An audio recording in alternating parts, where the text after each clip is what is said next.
All right, let's check back in with meteorologist Robert Suhr. Finally drying up out there after what seems like it was never going to stop. Clouds were never going to break. So May is on the way. April showers bring hopefully Mayflowers. Yeah. We'll see. It's certainly been warm enough and comfortable enough, folks.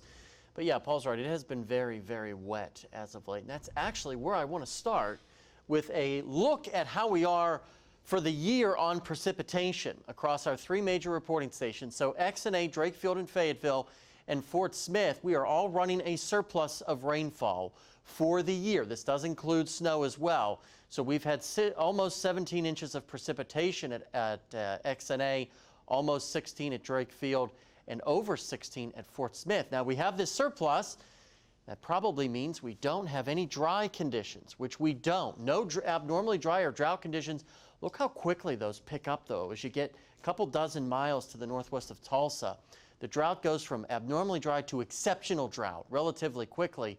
Most of Kansas and northern Oklahoma, they're seeing the worst conditions across the entire country.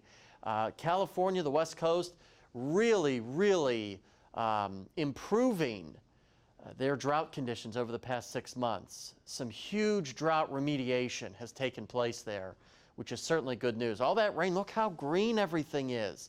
As we look out over Eureka Springs, Fort Smith, all the trees are in bloom, releasing all that tree pollen, unfortunately. Same thing in Fayetteville. There's the Washington County Courthouse. Things are very quiet. We're a cloud-free evening on this Saturday, where temperatures basically in the 60s, upper 60s and a few 70s in the River Valley as well. So a very comfortable, peaceful night.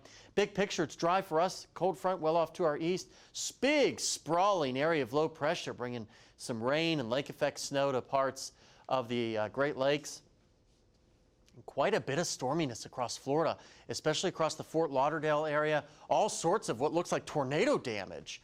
Some very severe thunderstorms for those folks in the Florida Panhandle. Nothing for us. We'll be nice and quiet tonight.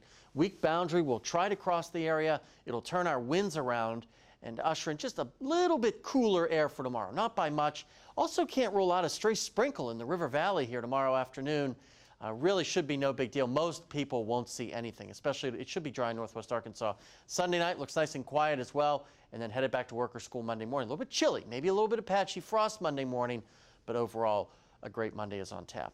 40s tonight for our lows, maybe 1 or 2 upper 30s, and back into the 60s and maybe 1 or 2 70s area-wide for our Sunday, which is the last day of the Women's Expo. So make sure you get out to the Benton County Fairgrounds, check it out. It's a great time for all the family members. Lots of sunshine through Wednesday. Then we watch for some sprinkles as we get toward the second half of the week. Cinco de Mayo might be a little bit wet if you're heading out to celebrate. River Valley, about the same thing. Maybe a sprinkle tomorrow afternoon. Rest of the week, for the most part, looks pretty good. Temperatures in the 80s by Thursday. Stay with us. Meredith Mulkey's here. She's going to check all your hog sports after the break.